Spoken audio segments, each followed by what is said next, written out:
Hello guys, welcome to India IS. So let's start with the new topic, that is banking system today. Uh, Before that we had covered the money system, that money market, capital market, and financial market, and fiscal system. These topics we have already covered. Now we will go cover the banking system part 1. So what is bank? It is very necessary to understand what is mean by bank is like financial intermediaries. What is mean by financial intermediaries?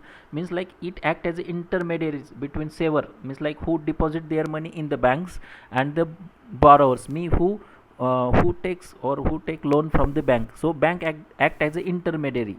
So they just bypass that savers like deposit into borrowers, like those who want to buy money. So what are the types of banks? So actually Indian financial system it consists of like banks and non banking financial system, that NBFC. We are going to see the difference between like what is difference between like what is bank and what is NBFC. Before that we will see just classification like banks. So banks are mainly classified into two types, like commercial bank or cooperative banks and cooperative banks. So commercial banks are again classified into two types, like scheduled banks and non-scheduled banks. In scheduled bank there are various types of bank, like public sector bank, then private sector banks are there, then foreign banks are there, regional rural banks also there, small finance banks also there, and payment banks. Remember these two are new, like differential, they are types of differential banking, and they are also the types of the scheduled bank. So we are going to see that also, like what is mean by schedule and non-schedule banks, what is difference between them. We are going to cover everything. We are just looking at now classification. Then non-scheduled banks. In non-scheduled bank there are the local area banks, while in cooperative banks there are two types, like urban cooperative bank and rural cooperative bank. While urban cooperative bank again divided into schedule and non-schedule, while the rural cooperative banks are again divided into short term and long term. It is based on the like who provide the short term lending on long term loan, like all this on the basis of it. Then in urban cooperative the scheduled commercial banks are again divided into single state or multi-state, while non-scheduled also same, single state or multi-state. And in a rural cooperative bank the short term means like those state cooperative bank or the district central cooperative bank or the primary agriculture cooperative societies. Remember these all provide only short term loan, while the long term they are the developmental banks. Whenever there is development, as a name comes in this bank DED, they are always provide the long term, that is capital, they are always involved in the capital markets. Then non financial markets. So non financial market, they are again divided into like four types mainly, like all India financial markets, all India financial institution, like they are of various types, like NABARD, Exim, National Housing Bank, SIDBI, Mudra. All these are the types of the all India financial banks. While the NBFCs are also like primary dealers or dealers. All these are like types of that. So let's start with the like difference between banks and the NBFCs. So banks, banks are the one who accept the debt deposit like demand deposit or the demand deposit in terms of saving or the current. While the NBFC they can't accept the demand deposits. Banks form the part of the Payment and Settlement Act of the RBI, means like RBI Act 2007, they form the part of it, but NBFC are not the part of it. Banks, that FDI is allowed in bank, that is up to 74%, while the in NBFC it is almost basically 100% it is. Then for bank there is they have like CRR is there applicable, it is 3%, while NBFC there is no application of CRR. And in SLR it is like banks have applicable of that SLR, while in NBFC only for the deposit taking banks have in that is SLR, and that is 15%. While the capital adequate ratio, it is applicable for the banks, while the it is also applicable for NBFC, but only those who are deposit taking or the systematically important NBFC, it is 15%. And banks are guided by the RBI Act, and that is Banking Regulation Act 1949, while the NBFCs they are covered under the Companies Act. While the if there is any insurance or if there is any default on the part of the bank it is covered under the Deposit Insurance or Credit Guarantee Corporation Act, means like up to 5 lakh. If anyone have deposited 5 lakh in bank, and if there is any default on the part of bank, so government is like, or bank is liable to pay back the 5 lakh rupees that that recently amended act. But in NBFC there is no such provision. Like if there is default, it is default.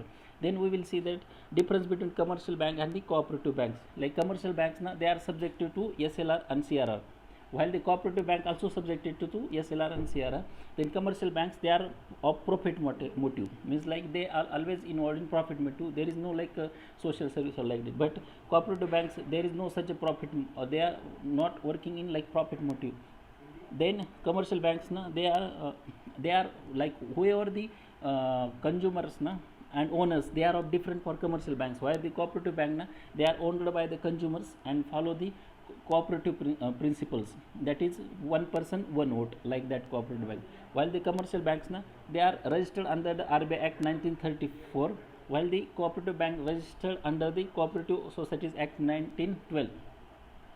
Commercial banks are regulated by the RBI Act and Banking Regulation Act 1949, while the Cooperative Act, that cooperative banks na, they are regulated by the RBI under the Banking Regulation Act 1949 and the Banking Application to Cooperative Societies Act 1964. While the commercial banks na, they provide only short term loans, while the cooperative banks are involved in both short term and long term. We have seen that how their difference, like how they in short term they provide loan like state cooperative bank, all these na, and in long term there are like development banks and all this. Now we will see the different types of commercial banks. So commercial banks are of two types, like scheduled commercial bank and non-scheduled commercial banks. So scheduled commercial bank, because they are included in the second schedule of the RBI Act 1934, while the non-scheduled commercial banks na, they are not included. Scheduled banks na, they are regulated under the Banking Regulation Act 1949, and while they have to satisfy the two conditions. To be a scheduled commercial bank, they must have paid up capital not less than 5 lakh, while they should not be detrimental to depositors.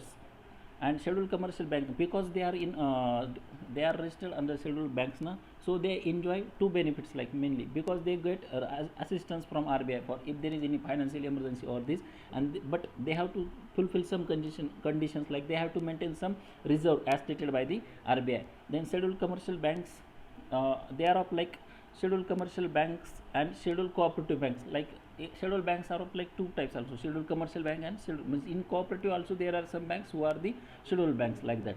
While the non-scheduled banks na, they are not included. We have covered that they are not included in the schedule of the RBI Act 1934, and there are of only 3 non-scheduled banks or the commercial banks in India, and for example like local area bank, all this, like that.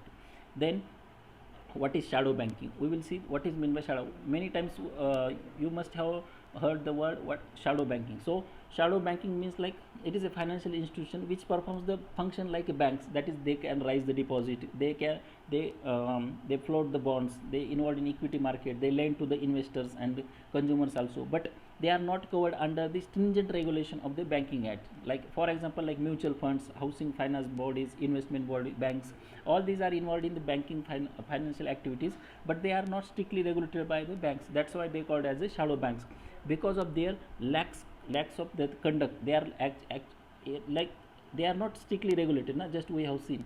So some of may lead to the like crisis that happened in subprime crisis, that resulted in 2000, the subprime crisis in USA, that resulted in 2008 banking financial crisis. So universal banks. So what is meant by universal banks? Actually it is a cafeteria of approach to financial services, offering to all of them.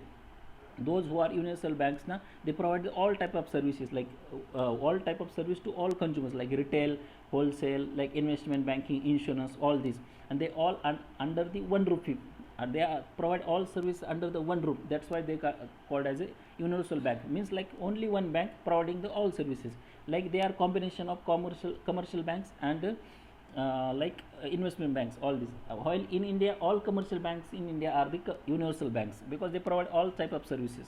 So earlier Narsimha committee had and later on the Khan working group had recommended for the establishment of the universal banks. So what is the advantage of the universal banks?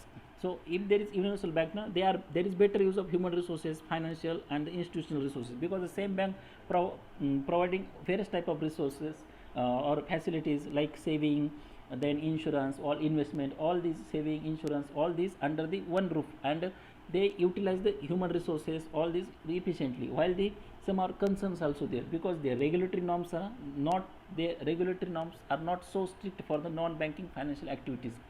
So they lead to the derailing of the entire banking system, and that was happening subprime crisis in USA 2008. So this was all about the universal bank. Now let's start the developmental bank or development banks. These are financial institutions which provide the long term. I told you earlier also, whenever there is development bank comes na, they always provide the long term capital for the industry and the agriculture. So commercial banking network provides only short term. Those commercial banks na, they are provide the only short term lending, so they are not sufficient for the developmental activities. Now there are various examples of the development banks, and uh, when they established, like in 1948 na, so Industrial Finance Corporation of India established. In 1955 ICIC, that Industrial Credit and Investment Corporation of India established. 1964 IDBI, that Industrial Development Bank of India was established. And 1997 that IIBI, means like Industrial Investment Bank of the India, was established. In 1997 that IDFC, that Infrastructure Development Finance Corporation, was established. In 19 the CDB was established. 1982 NABARD was established by the recommendation of the Shivaraman Committee. And in 1982 same year Exim Bank was established. Exim means like export import bank, those involving or providing the loans to the people involved in the that export import businesses. Then in 1988 that National Housing Bank, that National Housing Bank, that is established, and it was wholly owned by the RBI. So now let's see the differential bankings. So first understand what is meant by differential banks. Different types of banks, like offering the specialized services, like unique products, and they have unique aim, even unique clients, and the mode of working is also unique. For example, like payment bank, they are just involved in the payment, all these, not they don't issue the credit card, all like this. Then that wave of the differential banking mainly started with since the Nachiket More committee. So first time Nachiket More committee had recommended for the establishing differential banks. So let's see the various types of the differential banking system. So they are like small finance banks, payment banks, or the wholesale and long term banks. So let's understand what is meant by small finance bank, payment bank, all this. So small finance bank means like they serve the people, mainly those who are unreserved and the undeserved people, means like those from rural area, agriculture, that small business, all these people now they get finance from the small finance banks. Then they are the scheduled banks, and they are not, they are also part of the differential banking system. Yeah, they are scheduled bank, but they are also part of the differential banking system, and they can be promoted by the either individual, corporate, or trust, or any society. So anyone can establish, even you people can also establish your own small finance bank. Then they are established under the Companies Act 1956, and they licensed, but they get licensed under the Banking Regulation Act 1949. Remember, they work as a company, but they have to work as a, like though they are established under Companies Act, but they work as a bank now. That's why they are regulated by the Banking Regulation Act 1954, and they governed by the RBI Act 1934, also the Banking Regulation Act 1949. Then minimum capital required is like 100 crore rupees to establish bank. Then foreign investment is permitted. They have to maintain the CRR and SLR, and priority sector lending is 75%, means they have to give loan to whatever they are providing loan to people, they almost 70% of that loan must go to the priority sector lending, agriculture, education, then renewable energy, new enterprises, startup, all these must get the loan from under the private sector lending. Then they have to mandatory to establish 75% of their branches in rural areas, like their aim is to serve the people who are unreserved, so mainly in rural area, and they can't establish their subsidiaries, or can't take any business where the non-banking activities are involved. Then who can establish the small finance bank? Those who have having 10 years of experience in banking, and companies owned and controlled by the resident. Remember, foreigner can't establish, he must be the resident living in the India, and existing NBFC or the local area bank also can be converted into small finance bank, and they need to keep the capital adequacy ratio, that is 15%. don't worry, we are later going to, I will going that in later part I am going to cover that what is meant by capital adequacy ratio. Just remember they have to be 15%. Then they can also issue the debit card as well as the credit card. Remember, they can issue both debit card as well as a credit card, but payment bank na, they can't issue, payment bank can't issue the credit card, remember. But small finance bank can issue both credit and debit card, and they can also become universal commercial bank after the 5 years. Now let's start the payment bank. So after the Nachiket More committee, payment bank concept came into being. So there are the differential banks set up under, they can set up the ATM or business correspondence, means like all normal activities they can also do. They can accept the demand deposit, that is current demand deposit or saving deposit, but no NRI. This is MCQ, remember, no NRI deposit accepted under the payment banks. Then deposit is covered under the insurance scheme, that is Deposit Insurance and Credit Insurance Corporation of India. Remember, if there is in default, bank will provide the 5 lakh rupees. If they have banking, they have all kept the deposit of 5 lakh rupees. Then max balance restricted to 1 lakh, means one person can keep only 1 lakh balance in the payment bank. Then they can't accept the fixed deposit or term deposit or recurring deposit, only demand deposit is allowed. And they can't undertake any lending activities because they don't give loan na? That is, credit card is not allowed, debit card is allowed but credit card is not allowed. They allowed to issue ATM, then debit card, but however they can't issue the credit cards. Then they have to maintain the CRR and required to invest their 75% of deposit na in government securities, and these are eligible for the statutory liquidity ratio, that securities are eligible for the statutory liquidity ratio. Then yes, that is SLR. They have to maintain the CAR, that capital adequacy ratio also. They can't form the subsidiaries or take the non-banking financial activities because they have to work as a bank. Then 75% branch must be in the unbanked or rural areas, and they are registered, they have to be registered under the Companies Act 2013, but they have to get license under the Banking Regulation Act 1949 because they have to work as a bank na, so they have to be registered there. And minimum capital is 100 crore. FDI is allowed in payment bank, that is the 75%. Now let's see the Indian Post Payment Bank. So Indian Post Payment Bank, they are 100% government owned and they are under the Ministry of Communication. Remember, they are not under the Ministry of Finance. That can be the MCQ. So remember, they are formed under the Ministry of Communication. Aim is to, like, there is almost 1,55,000 of post office in India, so they provide the house to house banking services. So that's why Indian Post Bank is, post payment banks are very important, and their service provider, they provide all type of services like saving account, current account, insurance, pensions, all these services they are provided. So we have covered here part 1 of the banking system. So tomorrow we will cover the part 2. Thank you for, and please share with your friends also, and subscribe to our channel, so you will get the daily notification of our channel, and you will get daily video uploaded. So thank you so much.